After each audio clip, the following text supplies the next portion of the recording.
Baby camel and a mother.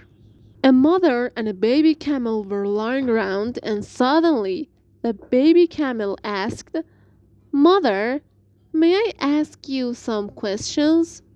Mother said, "Sure. Why, son? Is there something bothering you?" Baby said, "Why do camels have humps?"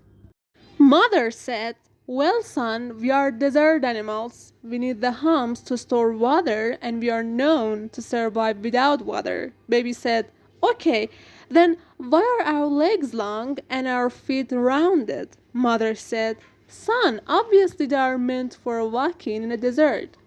You know, with these legs, I can move around the desert better than anyone does." Baby said, "Okay, then why are our eyelashes long? Sometimes it bothers my sight." Mother with pride said, "My son, those long thick eyelashes are your protective cover. They help you to protect your eyes from the desert sand and wind." Baby, after thinking, said, "I see. So the hump is to store water when we are in a desert.